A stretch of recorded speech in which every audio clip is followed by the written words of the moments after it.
ठाकुर श्री श्री अभिराम परमहंस जी की जयंती उत्सव की द्वितीय संध्या है और हम सब बड़े प्रेम से ये उत्सव मना रहे हैं।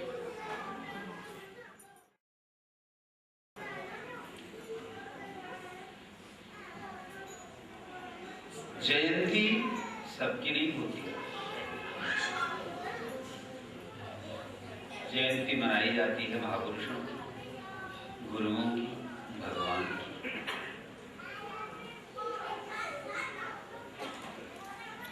हम अपने अपने जन्मदिन आजकल मनाते हैं बर्थडे के रूप में। जन्मदिन नहीं, बर्थडे मनाते हैं ना। और सबसे बड़ी समस्या है कि हम बर्थडे को हैप्पी करने के लिए दिया बुझाते हैं और चाकू लेकर एक चीज को दो टुकड़ों में या कई टुकड़ों में बांटते हैं। आज की यही परंपरा है। हम बर्थडे मनाते हैं, जन्मदिन। मेरी बातों पर ध्यान देना है माताओं तुम लोग भी, क्योंकि अब तो हैप्पी बर्थडे ही अब संस्कृति बन गई है। लेकिन हम कभी नहीं सोचते आप ठाकुर की जयंती मना रहे हैं, कृष्ण जन्माष्टमी मनाते हैं, राम नवमी मनाते हैं, दुर्गाष्टमी मनाते हैं, तो दिया जलाते हैं कि दिया बुझाते हैं? अपन मैंने उड़िया ने करे में बुझी करे जलो चलती ना बुझो चलती, जलाते हैं। जलाना अर्थात आलोकित करना, ये हमारी परंपरा है, भारतीय परंपरा है। और भारत में जितनी भी परंपराएं बनी हैं वो अंध परंपराएं नहीं हैं, उन सब के पीछे वैज्ञानिक कारण है और आध्यात्मिक कारण है। वैज्ञानिक कारण ये है कि आप अपने जन्मदिन को याद करें प्रकाश पर्व के रूप में, प्रकाश के साथ,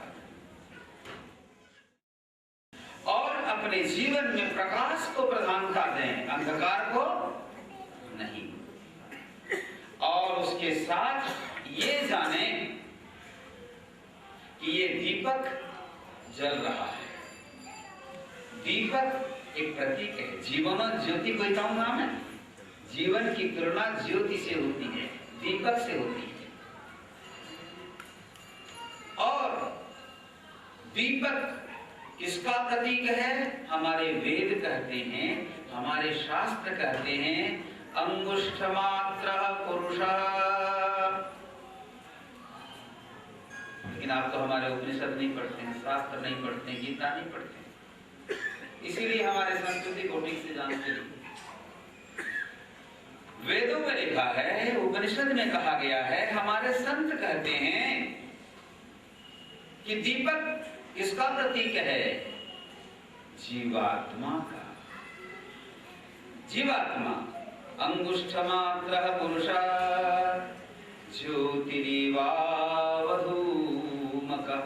निर्धूम ज्योति शिखा के समान,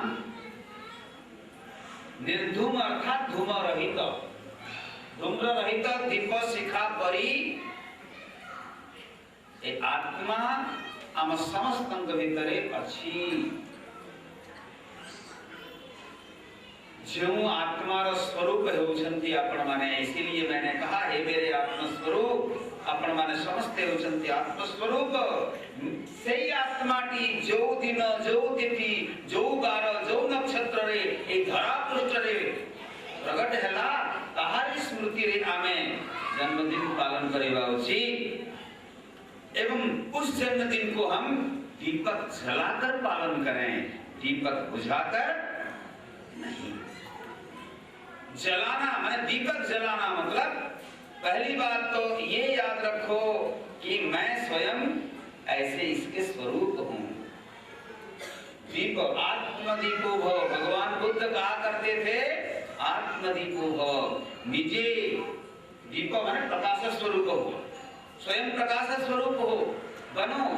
क्योंकि अगर तुम्हारे पास प्रकाश नहीं होगा तो स्थिति क्या होगी?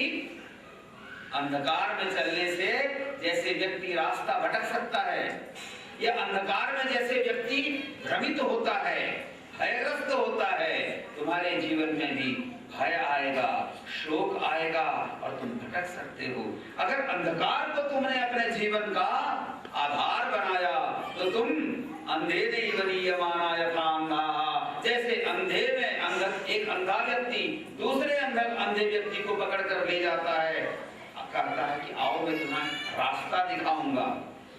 कोई अंधा किसी दूसरे अंधे को रास्ता दिखा सकता है? अरे जिसका आंख नहीं है, गोस्वामी तुलसीदास जी ने बड़ी अच्छी बात कही। उन्होंने कहा मुकुर मलिन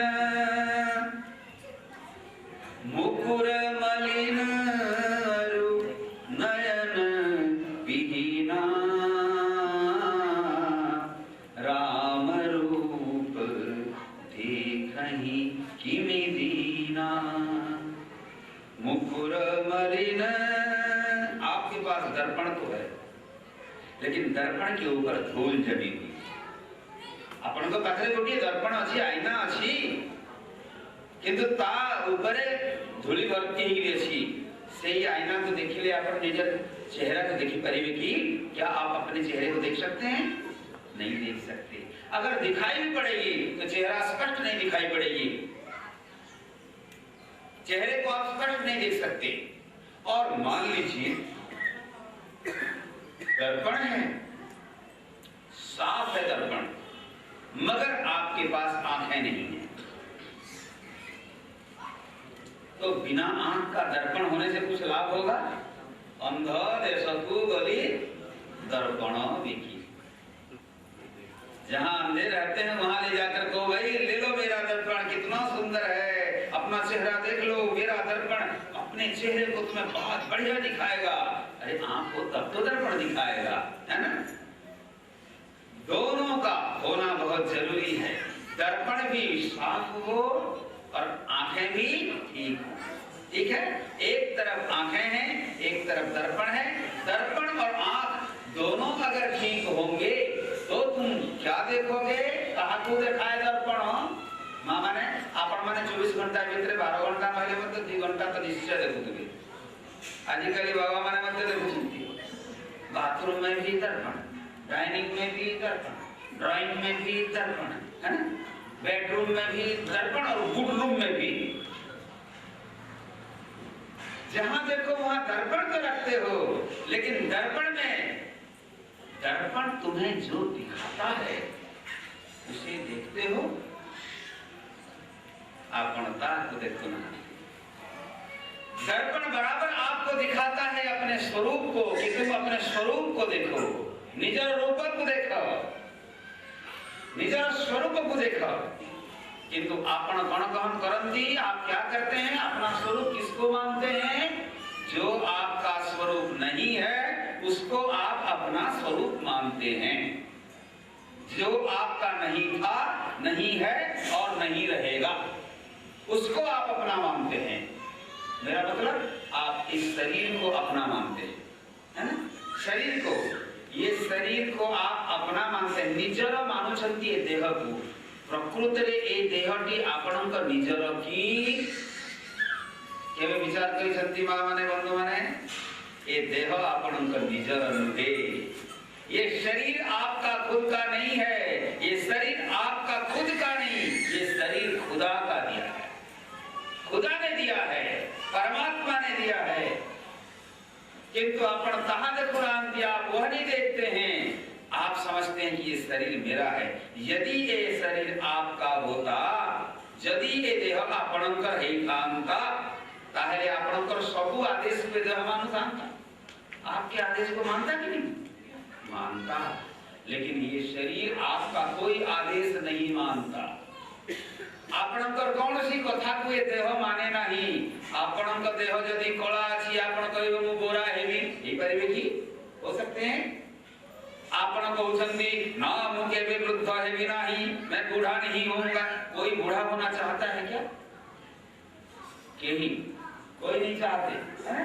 कोई वृद्ध होना नहीं चाहता, लेकिन बूढ़ा हवाटा निश्चित नहीं कि कोई मरना नहीं चाहता, लेकिन मरना निश्चित है। ये जीवन अनिश्चित, ये जीवन अनिश्चित है। के जाने काहार आजी मृत्यु काल, कोई जीव उपस्थित, कोई नहीं कह सकता। मरना तुम नहीं चाहते, लेकिन ये शरीर अवश्य मरता है। तुम बच्चे से जवान होना चाहते हो, ठीक है, लेकिन जवान से बूढ़ा होना नहीं चाहते। ये काले बाल को सफेद होना तुम नहीं पसंद करते, किंतु आपकी बात ये शरीर मानता नहीं, ये आंखें मानती नहीं, ये सिर का बाल भी आपकी बात नहीं मानते, लेकिन फिर भी कहते ये शरीर मेरा है, मेरा है, मेरा है। दर्पण कहता है, दर्पण प्रतिदिन देखुचंती, दर्पण प्रतिदिन आपको एक संदेश देता है। क्या संदेश देता है? कि अपने को देखो और देखकर समीक्षा करो। देखो निजको, प्लीज आपण देखंतु निजको और देखिकर निजको समीक्षा करंतु। कौन समीक्षा करिवे? काली मु जहा थिली आजी मु तहा नहीं, आजी मु जहा अच्छी काली की मु तहा रहिबी नहीं, है कि नहीं? लेकिन हम क्या करते हैं? हम दर्पण में केवल चेहरे को देखते हैं। मुखड़ा क्या देखे दर्पण में? कबीर कहते हैं मुखड़ा क्या देखे दर्पण में, तेरा दया धर्म नहीं मन में। तुम मनुष्य हो, कहते हो कि मैं मनुष्य हूं, और सिद्धांत तो ये है वही मनुष्य है कि जो मनुष्य के लिए मरे। मनुष्य उसे कहते हैं जो एक मनुष्य के कल्याण के लिए या जगत के कल्याण के लिए मरे।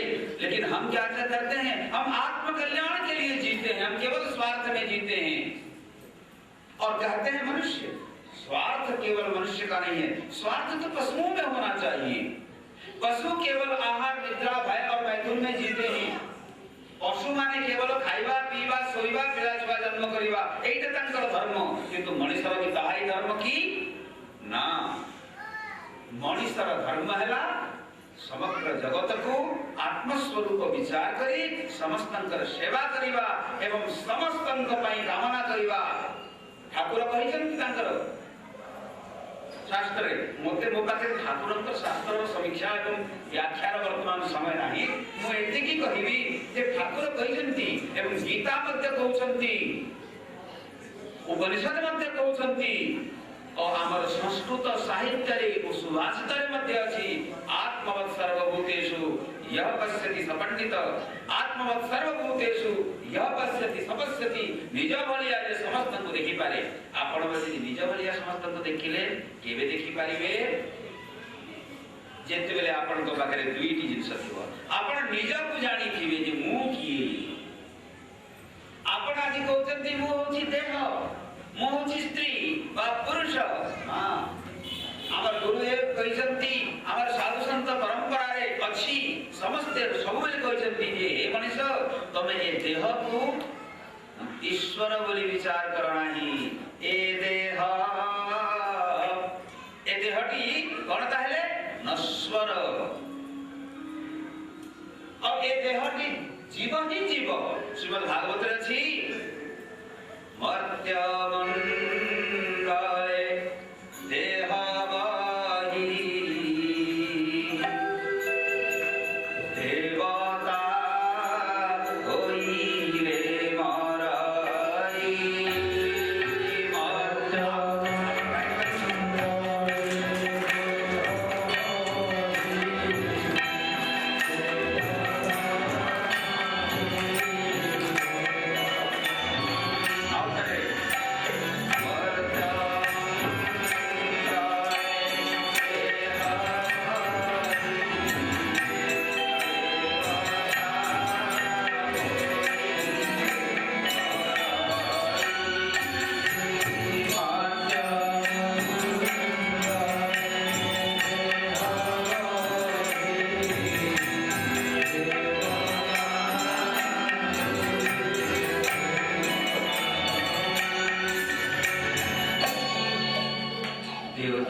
मृत्यु यहाँ सुनिश्चित है।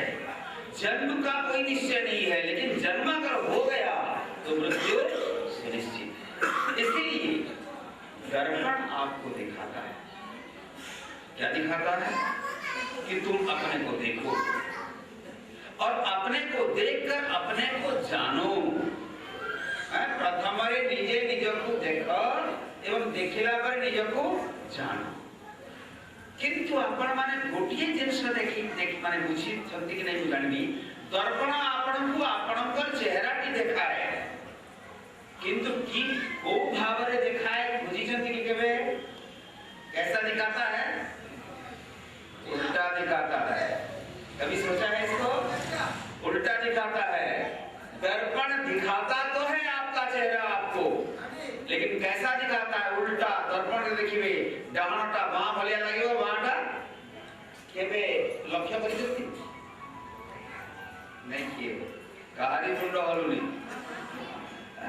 अच्छा अच्छा अगर तुमने ये समझा है कि दर्पण तुम्हें उल्टा दिखाता है तो मेरे बंधुओं जिसको देख रहे हो तुम उल्टा समझो वो भाव बुझी पाउछन जहां को देखु छ तमे ताको उल्टा भावो ता माने एटा शाश्वत नुहे अशाश्वत एटा ईश्वर नुहे एटा नश्वर ब्रह्मांड पाखको प्रजापति पाखको दी जण व्यक्ति गले गोटिए प्रहलाद ना सुनिछन प्रहलाद पुत्र विरोचन एवं इंद्र ये लोगों ने जाकर के प्रजापति से कहा महाराज हमें ब्रह्म का उपदेश करिए ब्रह्म के संबंध में बताइए ब्रह्म क्या है हमें ब्रह्म ज्ञान दीजिए तो प्रजापति ने कहा ऐसा करो एक एक गिलास पानी ले आओ पानी ले आए बोला देखो उसमें देखा अपना परछाई देखा बोले देख लिया वही ब्रह्म है जाओ अब विरोचन को लगा वो तो असुर पुत्र था बोला अरे बस इतना सरल है ब्रह्म तामने मुंह जहां को देखो जी से ब्रह्म अर्थात ये देहटी ब्रह्म ये शरीर को ब्रह्म समझ करके वो चला आया लेकिन इंद्र ने कहा इंद्र ने सोचा अरे मैं जिसको देख रहा हूं वो ब्रह्म कैसे होगा क्योंकि ब्रह्म को का नाम क्या है सच्चिद आनंद सच्चिदानंद है सच्चिद ब्रह्म है ना और उस ब्रह्म की तुलना ठाकुर ने किससे किया नमस्ते गुरु गोविंद सच्चिदानंद नमस्ते गुरु गोविंद सच्चिदानंद गुरु को सच्चिदानंद कहा गया और ब्रह्म को सच्चिदानंद कहा गया सत माने जिसका कभी भी वियोग नहीं होता अर्थात जो सब दिन रहता है था है और रहेगा जहाँ सबदिन मिला अति एवं शिव सेही तत्पर नाम होगी सत चित माने हला जहाँ चैतन्य स्वरूप एवं आनंद माने जहाँ सबुबेले आनंद देखाए बा आनंद स्वरूप सेही परमात्मा सच्चिदानंद तो सत होछि जदि ब्रह्म प्रथम सिद्धांत रेखा इंद्र विचार कले जे ना सत माने सब दिन अछि सब दिन थिला जो सब दिन है सब दिन था और सब दिन रहेगा किंतु ये परछाई तो कल नहीं था आउ किछि समय पूर्व न थिला एबे अछि आउ किछि समय पूर्व परे न थी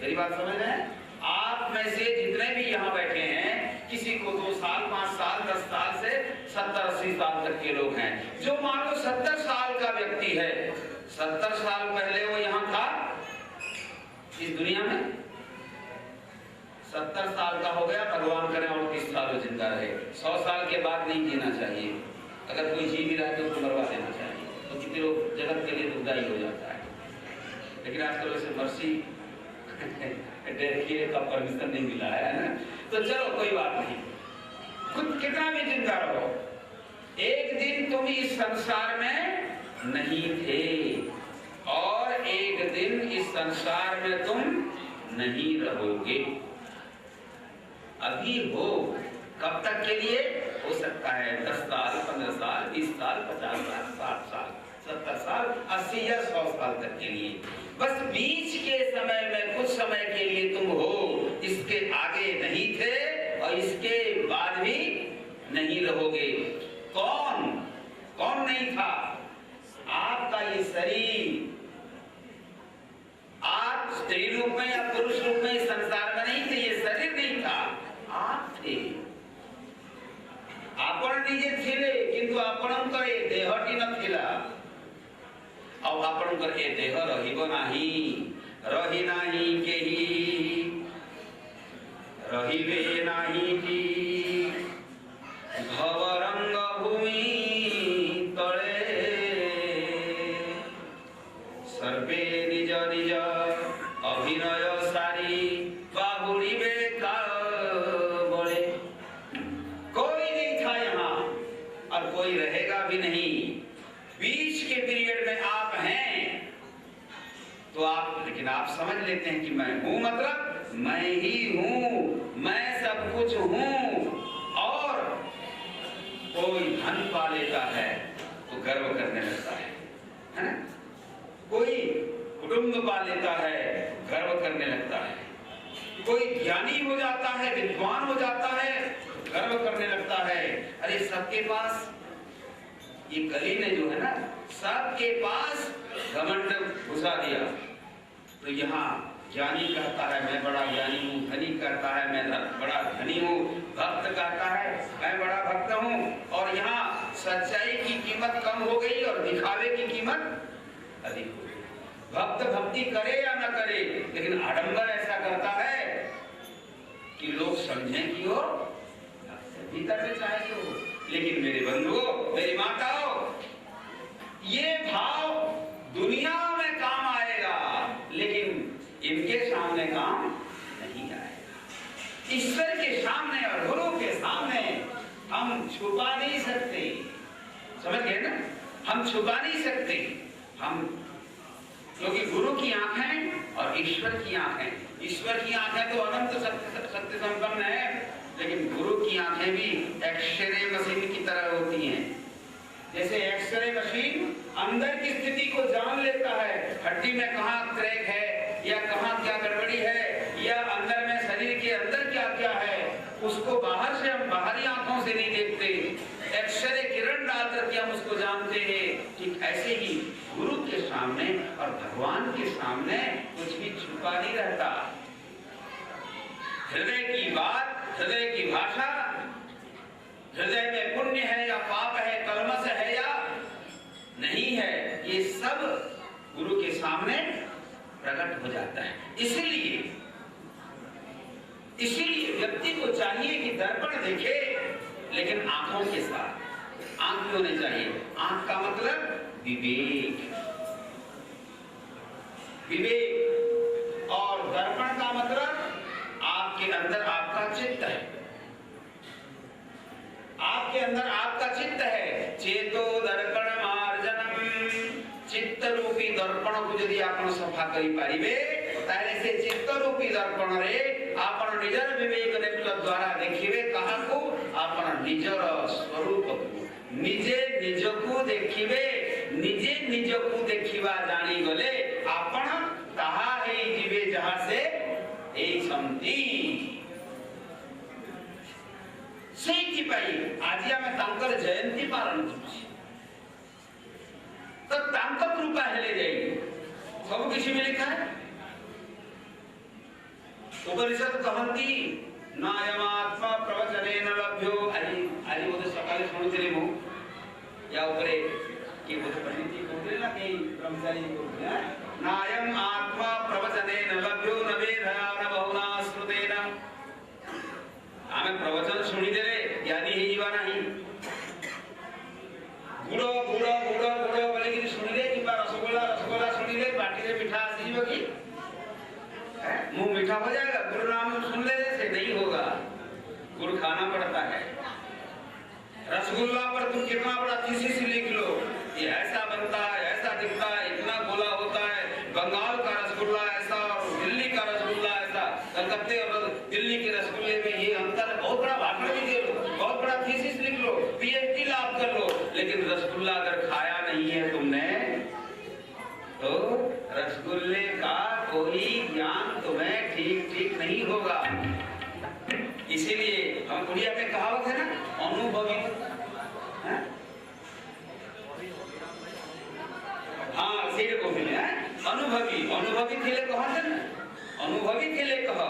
यदि अनुभव है तब जाकर के आप परमात्मा के बारे में आप जान सकते हैं। और परमात्मा के बारे में जानोगे कैसे?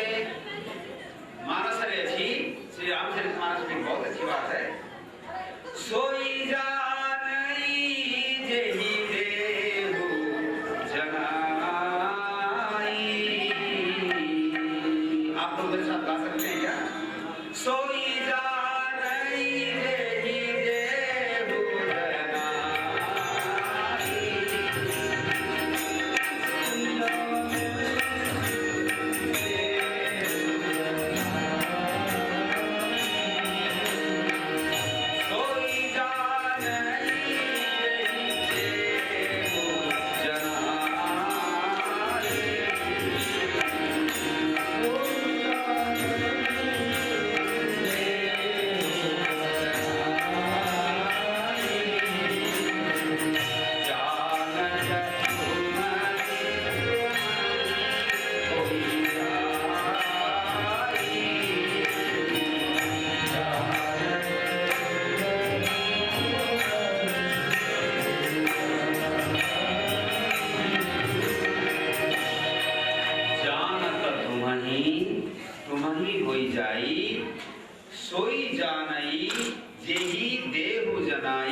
परमात्मा वा से गुरु जहां को स्वीकार करंती, निज विषय जणाई दियंती, बुझाई दियंती, अपने विषय में समझा देते हैं, बुझा देते हैं, वही जान सकता है।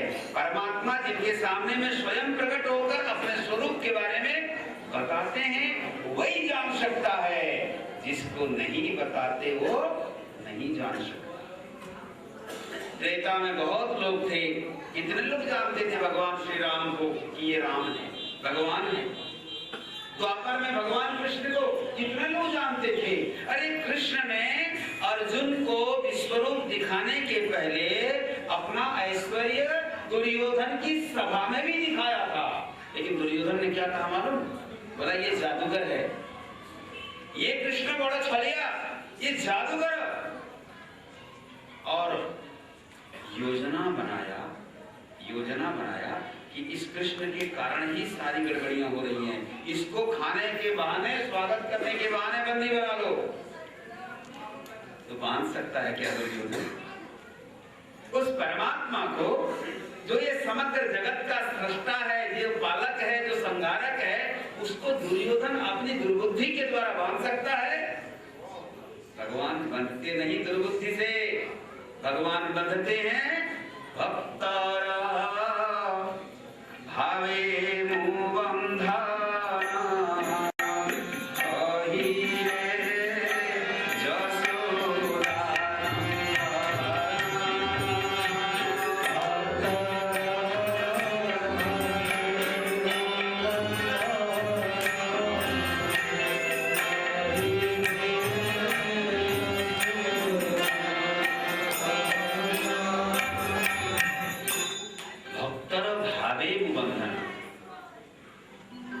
भक्त के भाव में भगवान बंधते हैं, न कि ऐसे जैसे मैं कल बताया था। आपने देखा ना, दुर्योधन ने इतनी व्यवस्था की थी भगवान कृष्ण के लिए, मगर कृष्ण कुछ ग्रहण किए दुर्योधन के यहाँ पानी तक नहीं छुआ। और सूरदास कहते हैं, दुर्योधन की मेवा त्यागी, साग विदुर घर खाई। दुर्योधन की असंख्य प्रकार के व्यंजनों को त्याग दिया भगवान ने, और क्या खाया? विदुरानी के हाथ में केले के छिलके खा गए, है ना? देखा है ना आप लोगों ने, केला का छिलका। विदुरानी इतना प्रेम में, कुछ कहते हैं केले के छिलके को, कुछ साग को। भाई साग खाएं या छिलका खाएं, भगवान साग नहीं खाते कि छिलका नहीं, प्रेम खाते हैं। क्या खाते हैं? प्रेम खाते हैं, भाव खाते हैं। विदुरानी को जब पता चला कि कृष्ण मेरे यहाँ आ गए और कहा माताजी मैं आ गया हूँ, मुझे बड़ी भूख लगी है, कुछ खिलाओ। विदुरानी प्रस्तुत नहीं थी। भगवान कृष्ण को एकाएक, जो कि असंभव था, कृष्ण का विदुर की यहाँ तत्काल प्रकट होना। और विदुर घर में है नहीं, विदुर तो सभा में बैठे हैं। भगवान दौड़े दौड़े आ गए, विदुरानी अवश्य रोज रोज सोचती थी कि मैंने सुना है कि गोपियों ने बड़े प्रेम से कृष्ण को बांध दिया और गोपियों ने एक छाछ है ना ताही अहीर की चोहरियां छछिया भरी छाछ पे नाच नचा जिसके बारे में इंद्र चंद्र ब्रह्मा सरस्वती कुबेर वरुण इत्यादि कुछ नहीं कर सकते, जान नहीं सकते। शेष महेश गणेश ये जिनकी महिमा नहीं जान सकते, ऐसे उस कृष्ण को ये गोपियां, ये मूर्ख अहीर कन्याएं, छाछ माने मट्ठा, वही चला घोला दही, ताकि घोला दही कहते है ना, घोला दही। और भगवान कृष्ण मांगते हैं कि गोपी मुझे बड़ी प्यास लगी है, एक गिलास मट्ठा तो पिला दे। और गोपी कहती है कान्हा पिलाऊंगी जरूर, मगर एक शर्त है। बोले क्या है, बताओ ना गोपी क्या शर्त है तुम्हारी। बोले मैंने सुना है तू बढ़िया नाचता है, जरा नाचो तो मैं तुम्हें एक गिलास मट्ठा दूंगी, केवल मट्ठा। तार नाम जी छाछ, छाछ मतलब जो किसी न खाए। अरे घी तो निकल गया ना, दूध फट गया, दही बन गया, दही को मथ दिया, उससे मक्खन निकल गया, अब बाकी जो रह गया वो क्या, छाछ माने किसी नहीं, किसी नथिबा वस्तु रे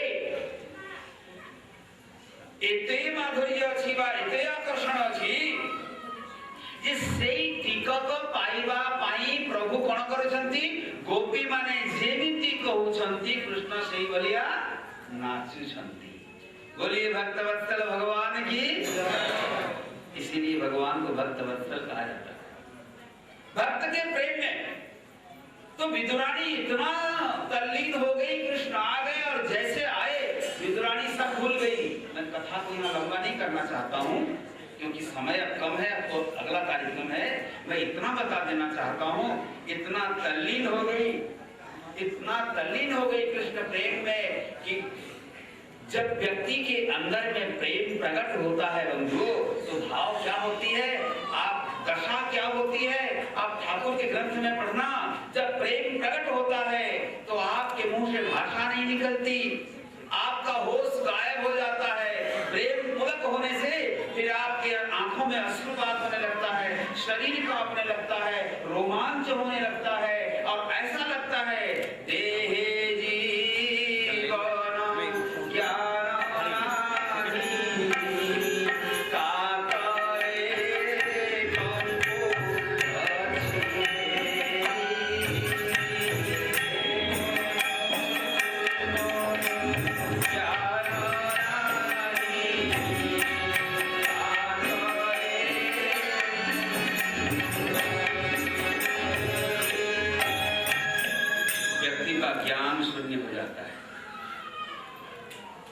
उसका होश नहीं रहता। इसीलिए तो प्रेम जिनके अंदर में प्रकट होने लगता है उनको लोग पागल कहते हैं। प्रेम पागल एक शब्द है ना, प्रेम पागल है। अति मात्रा में जब प्रेम प्रस्फुटित होने लगता है, प्रेम प्रकट होने लगता है, तो व्यक्ति को कुछ ज्ञान नहीं रहता। विदुरानी ने कृष्ण को देखकर वही किया और कहते हैं, संत कहते हैं कि विदुरानी केला छीलते गई और उसके दाहिना और बाएं हाथ का भी पता नहीं रहा। कृष्ण खड़े हैं, बैठने के लिए आसन भी नहीं दे रही है और केले के गुदे को फेंक दे रही है और छिलका को पकड़ाती है और कृष्ण खा रहे हैं और बोल रहे हैं माता जी ऐसा भोजन आज तक मुझे किसी ने, अब कोई देगा, केला फेंककर छिलका कोई खिलाएगा, इतना साहस कोई करेगा। और विदुरानी खुशी होकर और खिला रही है, लेकिन विदुर को पता चला कि कृष्ण यहाँ से निकल के गए तो कहाँ गए होंगे। उनको लगा कि जरूर मेरे घर गए होंगे। आकर देखते हैं, द्वार के अंदर जैसे ही घुसते हैं तो देखा दृश्य तो अभिभूत होकर कहते हैं, अरे पगली तू क्या कर रही है, रुको। अब ये रुको कहने के बाद जाकर तो होश आया विदुरानी का। भगवान कृष्ण ने कहा, विदुर चाचा आपने ये क्या गड़बड़ कर दिया, रंग में भंग। बोले रंग में भंग, तू छिलका खा रहा है मेरे घर में आकर। बोले चाचा जी ये छिलका नहीं, ये तो मेरी चाची का, मेरी माँ का प्रेम खा रहा था। अब होश आया विदुरानी को कि मैंने केले तो फेंके और छिलके दे दिए। बोले बेटा मैं तो पागल हो गई तुम्हें देखकर, क्या से क्या खिला दिया। बोले कहीं तुम्हारा पेट तो गड़बड़ नहीं होगा, आज बोला खिलाऊं। कृष्ण ने कहा माता जी प्रेम से जो खिलाया जाता है वो कभी कभी खराब नहीं करता, अस्वस्थ नहीं करता। इसीलिए मेरे बंधुओं माताओं मैं तुम्हें ये बताना चाहता हूँ कि प्रेम ही आपके अंदर परमात्मा के रूप में विद्यमान है और ज्ञान भी आपके अंदर परमात्मा के रूप में विद्यमान है। अपने ठाकुरों को वही को पढ़िए, प्रेम को परमात्मा और ज्ञान को परमात्मा उभय समन्वय बहुत चमत्कार भाव ठाकुर करी संति। और मैं जैसे आपको बता रहा था ना,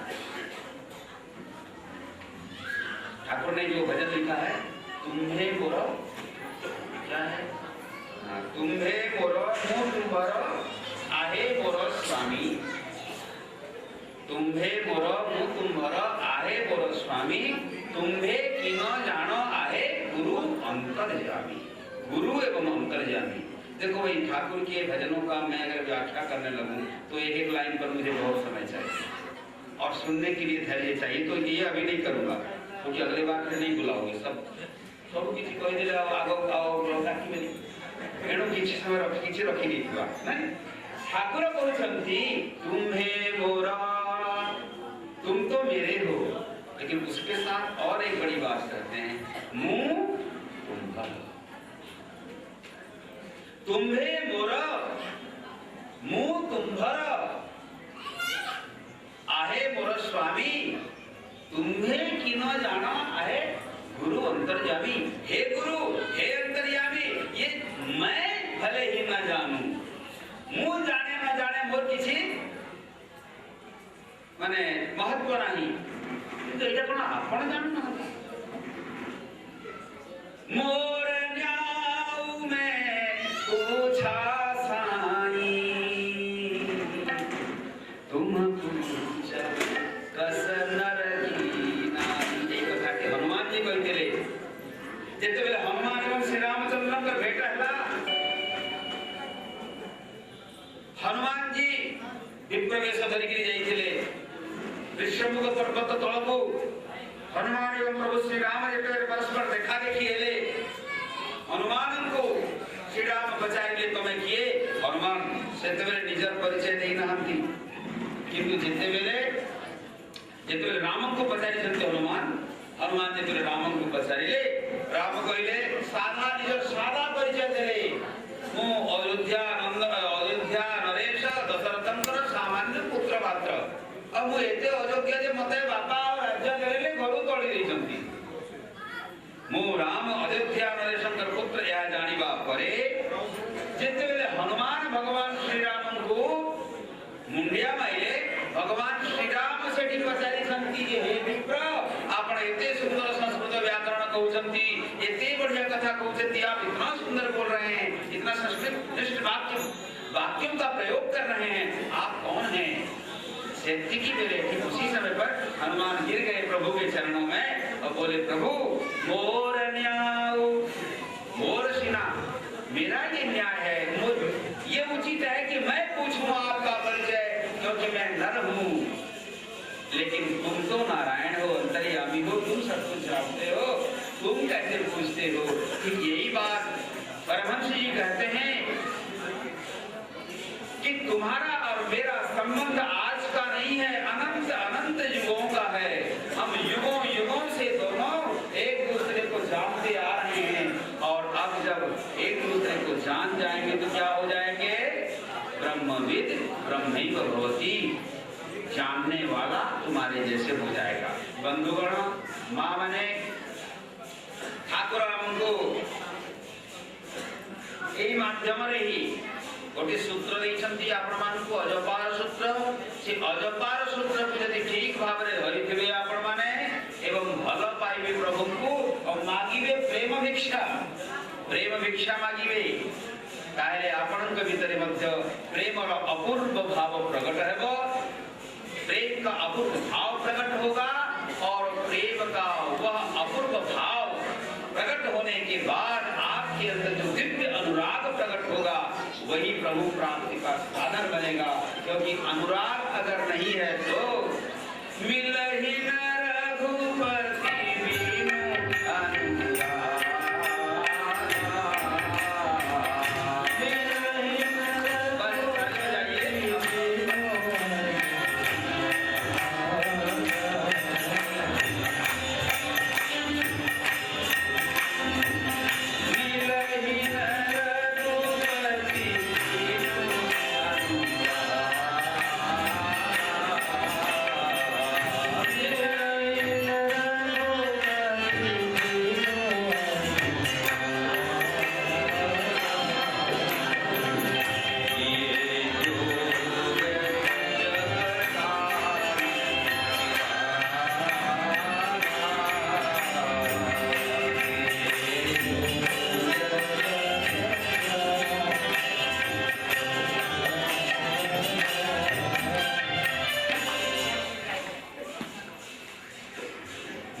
रघुपति बिनु अनुरागा। आपणंक भितरे प्रेम, आपणंक भितरे अनुराग सृष्टि न हेले प्रभु मिलिबे। आपके अंदर प्रेम अगर नहीं होगा तो अनुराग नहीं होगा तो प्रभु मिलते नहीं हैं। प्रभु अर्थात आपणंक जीवन रहे शासक। तो आपने राम को देखा या कृष्ण को देखा या परमात्मा को देखा या नहीं, ये महत्वपूर्ण नहीं है और शायद देखे भी नहीं होंगे और देख भी नहीं पाओगे। मेरी इस बात को ध्यान रखना कि राम को आप इन आंखों से देखे नहीं हैं और देख भी नहीं पाएंगे। भगवान इन आंखों से दिखाई नहीं पड़ते, लेकिन भगवान के रूप में हमें गुरु प्रत्यक्ष रूप में दिखाई पड़ते हैं। इसीलिए गुरु ही इस संसार में प्रत्यक्ष भगवान कहलाते हैं। मेरे बंधुओं, मेरे मित्रों, मेरे निवासिनी, दुईटी भजन मते एते तीनोटी भजन सेटा होती ब्रह्मपुर सम्मेलन होची और प्रथम ब्रह्मपुर अभिराम मिलन मंदिर जेते उद्घाटन हला सेटा होची ओडिसा रे ठाकुरंकर सम्मेलन रे मोर होची प्रथम योगदान। वो सेते बेले गुरु आश्रम आसिता है एवं सेठी अनेक चमत्कार दर्शन की ठाकुर आपने बहुत चमत्कार किया है वहां उस ब्रह्मपुर सम्मेलन में। मेरा वह पहला सम्मेलन था और उस मंच पर राधा कृष्ण भंज हमारे बड़े प्रिय भजन गायक हैं और वे भी जब देखते हैं कि स्वामी जी हैं सम्मेलन में तो ये तीन भजन जरूर मेरे को सुनाते हैं।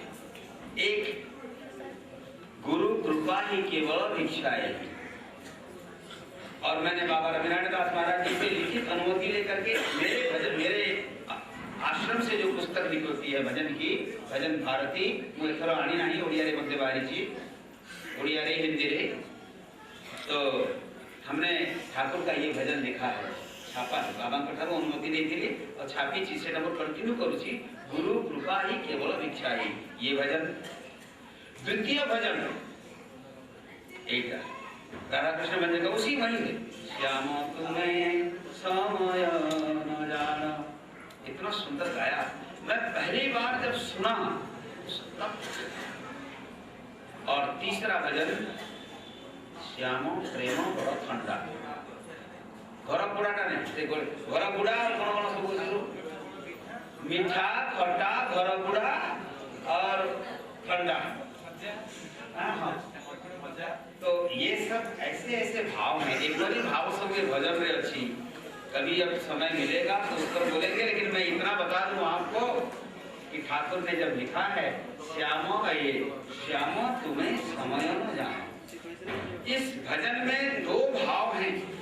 आप सब एक भाव को जानते होंगे लेकिन मैंने इसमें दो भाव खोजा है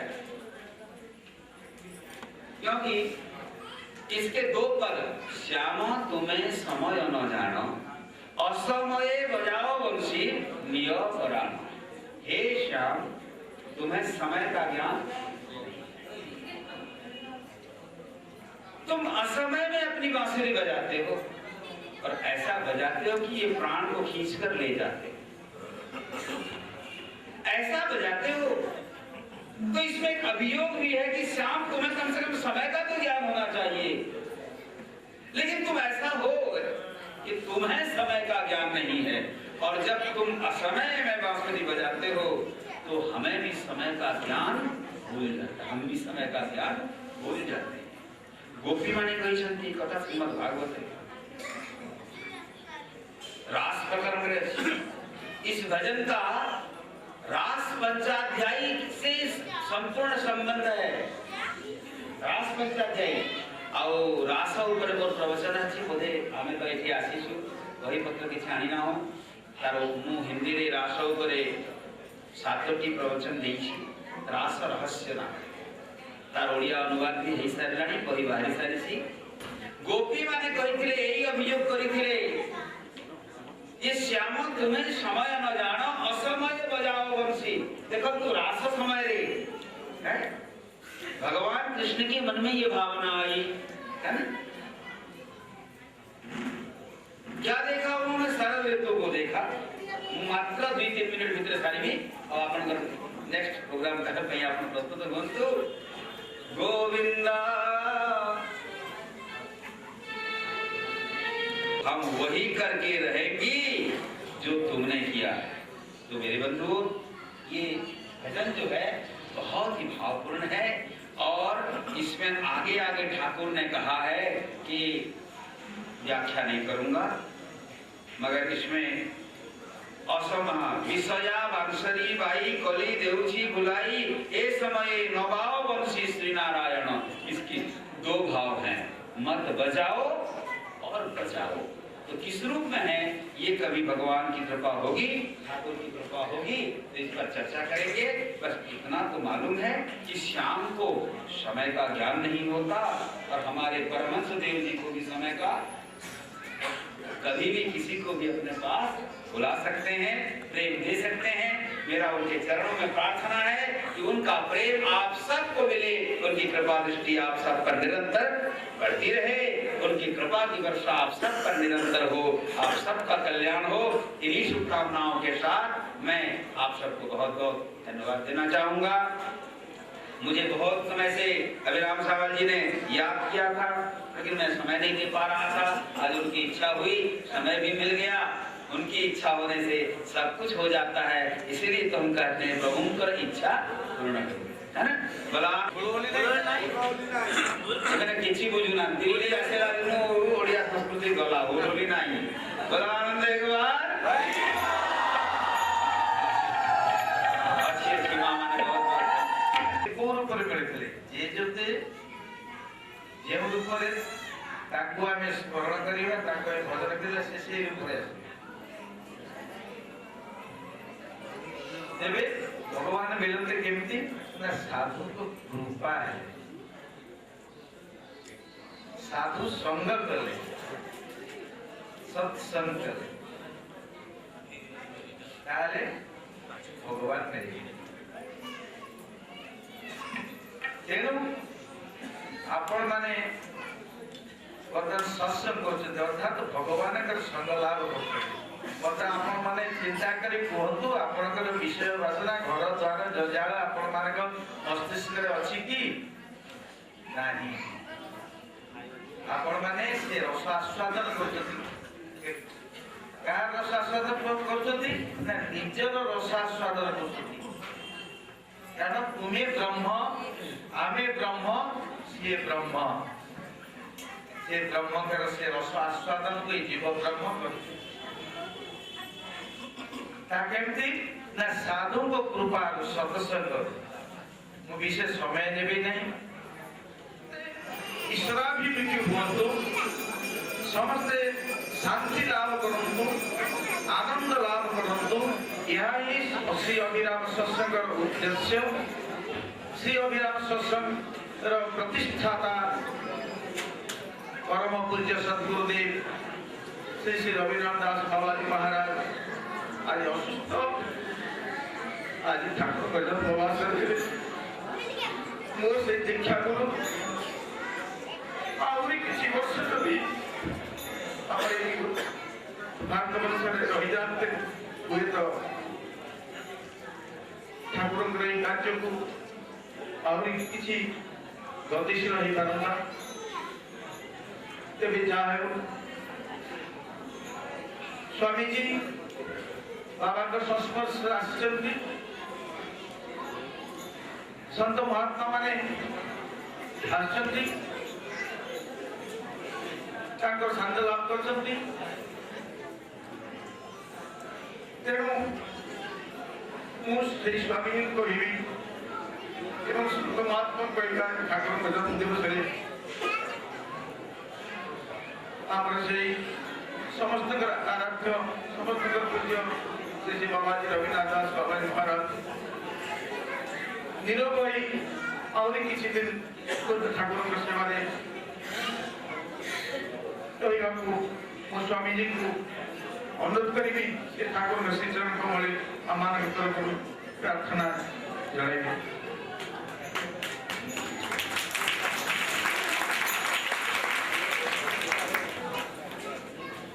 जन सुसृहित जना अन्य बदरिका कारा बहिरेव मनोहरा এই सुभाषित श्लोकर अर्थ है जो माने महापुरुष सज्जन व्यक्ति से स्वभाव नारिकेल अर्थात नड़िया परी बाहर भारी कठोर थे भितरे सुस्वादु कोमल भोज्य एवं पानीय सहित पूज्य बाबा रविनारायण दास जी महाराज व्यक्तित्व अभिराम सत्संग को अभिराम मिलन मंदिर स्थापना करी भाव ऐतिहासिक कार्य से कहते निश्चित भाव ठाकुर से अति परम प्रिय शिष्य यहाँ आम समस्ते उपलब्धि करीचे पूज्य बाबा जदियो आज एथर कहले परा वर्तमान 81 वर्ष ना 81 कहते तो आम समस्ते ठाकुर चरणारविंद प्रार्थना करवा पूज्य बाबा स्वास्थ्य ठीक है आहरी अनेक दिन पर्यंत ठाकुर सेवा लगी था बोलिए पूज्य बाबा रविनारायण दास जी महाराज की पूज्य बाबा रविनारायण दास जी महाराज की तो बाबा निश्चित भाव में भल हे आमे मते फोन कले कहले ज्योतिष कही अमुक दिन गोटे दिन कहले से दिन मते जीवार अच्छी बोले बाबा आपण गोटे जापारे नहीं आपण अभिषेक करुचु ये आम समस्त सन्यासी माने आश्रम बाबा बसवे शिव पाखे और समस्ते मिसी आश्रम से दिन अभिषेक करागला अभिषेक प्रसाद नहीं से पुणी बाबा पाक गले बाबा स्वस्थ अच्छा स्वस्थ रे और निश्चित भाव में ठाकुर कार्य से योगदान करी आम समस्त को पुणी एमती प्रेरणा देउथिबे यह आम समस्त उपलब्धि करवा एवं एथिपाई पूज्य प्रातः स्मरणीय श्री श्री ठाकुर को प्रार्थना करवा समस्त प्रार्थना करवा धन्यवाद वर्तमान आम सत्संग परवर्ती कार्यक्रम हूँ गोटे भजन पर आम ओडिसी डांस आरंभ करवा प्रसाद आपण मैंने व्यक्तिगत हे नहीं कारण आउ ये जिनस आप कोटी टका खर्च करते कि सत्संग मिले हरिकथा मिले किसी समय आपण मैंने धीर स्थिर बसवे गोटे चक्षुर कृपा थाए हस्तर कृपा ना बड़ा हस्तर कृपा चक्षुर कृपा जिते भगवान का सम्मुख में बसवे भगवान का आखिर जो कृपा सीटा पाइब बुझिपारे से विषय में आलोचना करने समय नहीं कृपा केमती हुए चक्षुर कृपा पदर कृपा हस्तर कृपा ये तीन भाग कृपा आसे तेणु वर्तमान भगवान साधु सत भगवान स्वरूप महात्मा मान सम्मुख में बचती तेणु आपण मैंने कृपा आपण कृपा केमती आपण कृपा ठाकुर कहले अरे मोर कृपा बड़ी पानी भाया बही चलती जहाँ जिते बड़ आधार जिते बड़ पोखरी जी कर पानी धर कृपा चारिड़े व्यापी रही जार जिते बड़ आधार से तेणु ये आज आम गोटे प्रतिज्ञा नवा आमर आधार को आम विस्तृत करवा जो भगवत कृपा को आम धारण करने शक्ति ग्रहण कर बहु वर्ष ମୁଁ ତାଙ୍କୁ ଆମନ୍ତ୍ରଣ ଜଣାଇ ଆସୁଛି। ଏଥର ତାଙ୍କର ପ୍ରତି ବୋଧେ ମିନିଟ୍ ପ୍ରୋଗ୍ରାମ ଶେଷ ପର୍ଯ୍ୟନ୍ତ ସେ ଏଠି ରହିବେ ଏବଂ ସମସ୍ତ ସନ୍ଥ ମହାତ୍ମା ଆମର ବିଶିଷ୍ଟ ଜ୍ଞାନୀ ଗୁଣୀ ମାନେ ଯେଉଁମାନେ ଆସିଛନ୍ତି ସେମାନେ ମଞ୍ଚ ଉପରକୁ ଆସନ୍ତୁ।